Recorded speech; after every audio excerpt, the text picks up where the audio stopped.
Assalamualaikum warahmatullahi wabarakatuh. Perkenalkan, nama saya Sakina, stambuk A2512021 dari kelas B dan dari kelompok 1 angkatan 2020. Assalamualaikum warahmatullahi wabarakatuh. Perkenalkan, nama saya Tirto Masing Haji, stambuk A2512004. Bismillahirrahmanirrahim. Assalamualaikum warahmatullahi wabarakatuh. Perkenalkan, nama saya Nurmasita Gelabolo dengan NIM A2512001. Jadi, untuk video kali ini saya akan menjelaskan tentang perkembangan pendidikan yang berada di kawasan Asia Barat. Untuk itu, simak video berikut ini.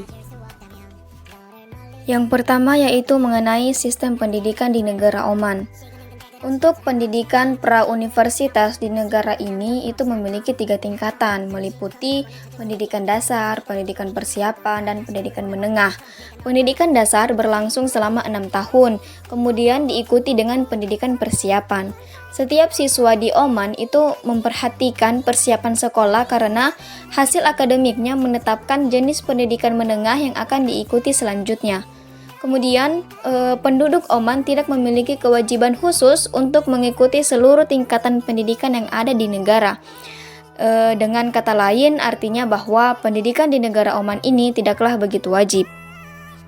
Yang kedua yaitu sistem pendidikan di negara Palestina.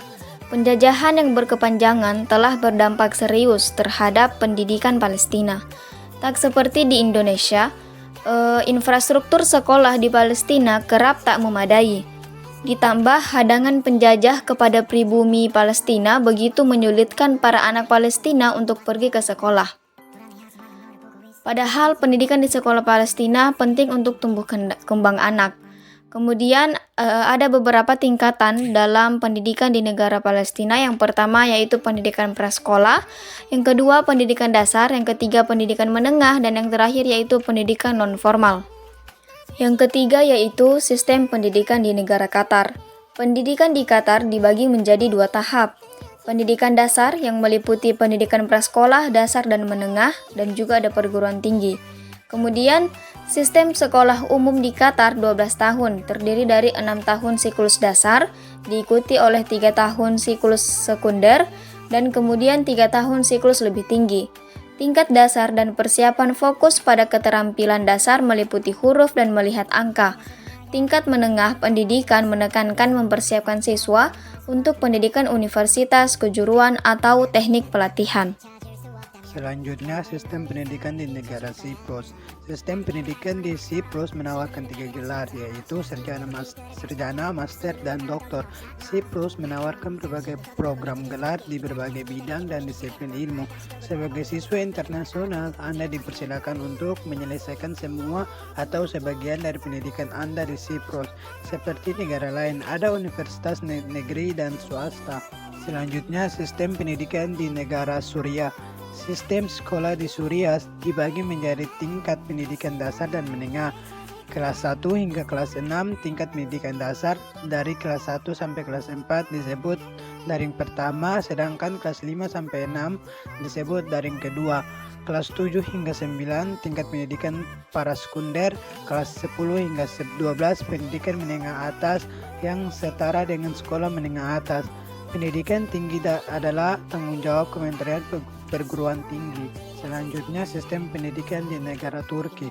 Sistem sekolah di Turki meliputi yang pertama prasekolah, pendidikan opsional untuk anak-anak dari usia 3-6 tahun. Yang kedua, pendidikan dasar, pendidikan wajib untuk semua anak dari usia 6-7 hingga 14-15, itu gratis di sekolah umum.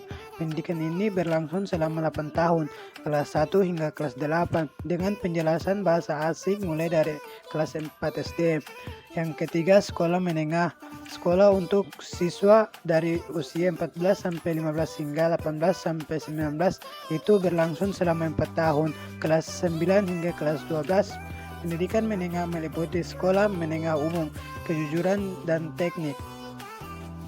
Yang pertama yaitu sistem pendidikan di negara Uni Emirat Arab. Sistem pendidikan yang ada di Uni Emirat Arab mewajibkan pendidikan untuk semua anak Emirat berusia 5 tahun ke atas. termasuk penduduk ekspatriat. Pendidikan dasar dan pendidikan menengah di institusi disediakan gratis untuk setiap warga di Uni Emirat Arab hingga usia 18 tahun. Sistem pendidikan di Uni Emirat Arab yang pertama ada pendidikan pembibitan, di mana pada pendidikan pembibitan di Dubai dimulai pada usia muda dengan anak-anak 18 bulan hingga 2 tahun diterima di sekolah pembibitan. Kemudian pendidikan TK, anak-anak berusia 4 hingga 5 tahun diterima di taman kanak-kanak di mana mereka diajarkan berbagai mata pelajaran seperti bahasa Inggris, Arab, matematika, musik, dan seni. Kemudian pendidikan utama, siswa yang diterima di sekolah dasar umumnya sekitar 6 tahun. Bahasa Inggris adalah bahasa pengantar utama di sebagian besar sekolah dasar. Kemudian pelajaran kedua, setelah menyelesaikan sekolah dasar, siswa dipindah ke sekolah menengah atau tinggi. Ada 2 jenis sekolah menengah di Dubai. Sekolah biasanya yang fokus pada mata pelajaran akademik dan ada juga sekolah yang terfokuskan pada pemberian keterampilan khusus pada siswa. Selanjutnya, sistem pendidikan di negara Yaman. Pendidikan yang ada di negara Yaman dimulai dari pendidikan dasar, pendidikan menengah, pendidikan vokasi, dan pendidikan tinggi. Program pendidikan dasar yang berlangsung selama 9 tahun dan wajib. Pendidikan menengah merupakan pendidikan dipersiapkan untuk universitas dan kurikulumnya mengikuti kurikulum umum untuk kelas 10. Pada saat kelas 11, kurikulumnya beralih ke sastra atau ilmiah. Namun mereka dapat beralih jalur dan pindah ke sekolah menengah teknis, pusat pelatihan kejuruan, lembaga pelatihan tenaga kesehatan, atau sekolah menengah pertanian melalui vokasi. Hal ini sesuai dengan kebutuhan mereka. Selain itu, terdapat pula pendidikan termasuk Universitas Sains dan Teknologi Yaman yang didirikan pada tahun 1994 dan memiliki 4 fakultas, yaitu ilmu kedokteran, sains dan teknik, ilmu pengetahuan dan humaniora, dan perguruan tinggi internasional yang berfokus pada bisnis, teknologi informasi, seni, dan desain. Selanjutnya yaitu sistem pendidikan di negara Yordania. Jadi Yordania sebagai negara berpotensi untuk menjadi negara adidaya dengan secara penguasaan pendidikan teknologi terutama dari sektor nuklir yang saat ini menjadi sektor utama dalam perindustrian. Maka dari itu sistem pendidikan formal yang berada di negara Yordania terdiri dari tahapan. Beberapa tahapan yaitu yang pertama tahap yang wajib untuk anak usia 6-15 tahun mulai dari kelas 1 sampai kelas 10 terdiri dari sekolah dasar kelas 1 sampai kelas 6 dan persiapan sekolah yaitu dari kelas 7 sampai kelas 10. Yang kedua yaitu pendidikan sekunder yang komprehensif atau akademik dan kejuruan atau diterapkan pendidikan menengah, pusat pelatihan dan magang. Yang ketiga yaitu pendidikan tinggi, baik 2 tahun menengah tingkat kursus yang ditawarkan oleh perguruan atau 4 tahun program tingkat universitas, baik di muka umum maupun lembaga, prestasi siswa pendidikan sekolah menengah umum, sertifikat pemeriksaan adalah salah satunya kriteria untuk masuk ke lembaga tingkat pendidikan tinggi. Itulah tadi penjelasan mengenai perkembangan pendidikan yang berada di kawasan Asia Barat. Kami dari kelompok 1 meminta maaf apabila ada kesalahan. Wassalamualaikum warahmatullahi wabarakatuh.